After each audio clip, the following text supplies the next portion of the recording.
AussieBeach TV. You're watching AussieBeach TV. It's nice. You're watching me on AussieBeach TV. The hottest girls you will ever see.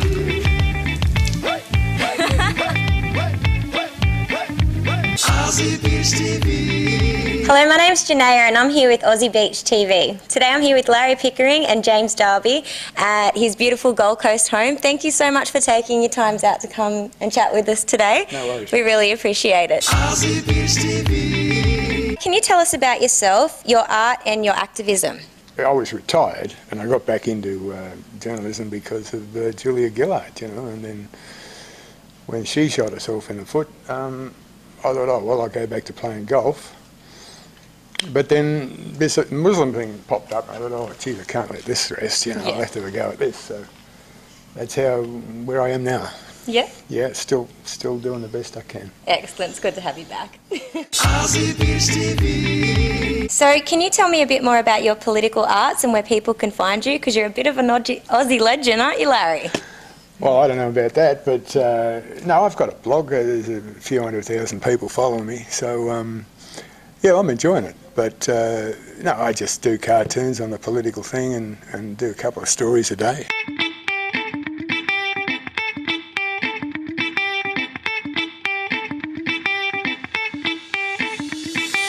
AussieBeach TV. I got into a bit of trouble with that cartoon a couple of weeks ago where the Muslim woman had come home and she was saying to the Muslim bloke, oh, I forgot to tell you, Grandma was popping in today sometime. Did you see it? That was gold. I loved it. And there he is, he's got Grandma over the table.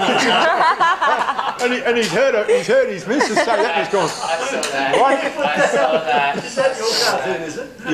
Yeah, I got in a bit of trouble over it. Oh, I know. AussieBeach TV. Okay, so how do you see Australia changing the culture, the politics and the environment, etc.? Well, the politics is, you know, I mean, it's the same as it's always been. You know, we had to survive Whitlam, we put up with Hawke, then we had good years with Howard. Now I'm really concerned. Yeah. I mean, I don't think it's very good at all. We haven't got much in the opposition right now, and Abbott seems to be letting us down. AussieBeach TV. And do you think that Tony Abbott is doing the best for the people? Not at the moment. I think he's showing a sign of weakness where he's trying to be all things to all people, and that is a mistake. Yeah. You can't do that. You've got to stay true to the people that put you there, and if you don't, you're going to lose them, and you've already lost the others anyway. Yeah, that's right. So it's a suicidal path to take, and I fear that Tony Abbott's taking that path, which is a shame. I mean, you've got, at the moment, there's a huge vacuum in politics right now because you've got the Labor Party, which people get disenchanted with the Labor Party, they can move to the Greens. Yep. People get disenchanted with the Liberal Party or the coalition. Where do they move? There's no one there. Yeah. There's a big vacant space that a lot of people are looking to fill at the next election. So we should be very careful about what's about to happen. AussieBeach TV. What do you think about the news on Pauline Hanson this week, that she's thrown a hat back into everything and she's running again? Yeah, it wasn't much of a surprise, really. I mean, Pauline Hanson, you know, she's got a bit of baggage there.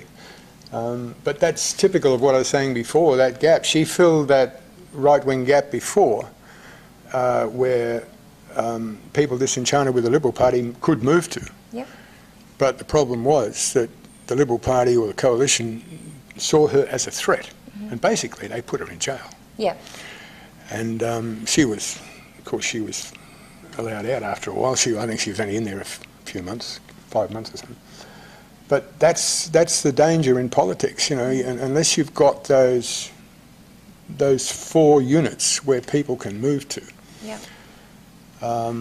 Then you've got a situation you've got now, which is awful. Yeah. There is nowhere to go. AussieBeach TV. The only way to protect Australia from the United Nations and from those that will invade us is by having a buoyant, prosperous, wealthy nation. Yeah, but mate, you find the people, but then you've got to convince them to stand. Good people don't really want to stand because they're going to get hammered. Yeah. The problem is that people who don't like their own lives controlled don't want to control the lives of others. So principally, the people who've got more socialist intent, who love to control the lives of others, who love to pretend that they're generous at someone else's expense, they're the rats that enter Parliament. Mm-hmm. How to solve that problem, I believe, is to put a big blanket out into the society, and you'll find those worthwhile people who are prepared to forego their own personal desire to receive something for nothing and make a contribution to Australia in politics through the wide net. Are good enough to do that. Very few people do that. They are there, though, Larry. They are there.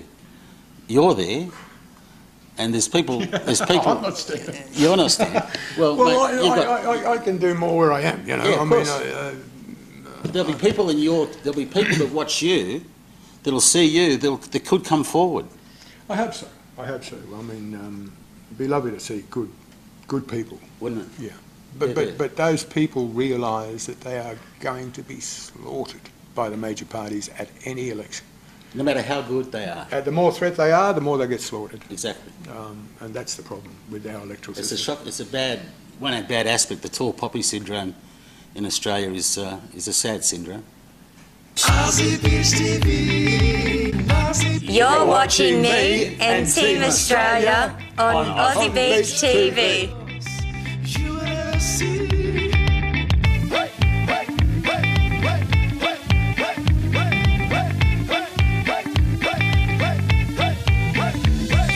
AussieBeach TV. You watching AussieBeach TV.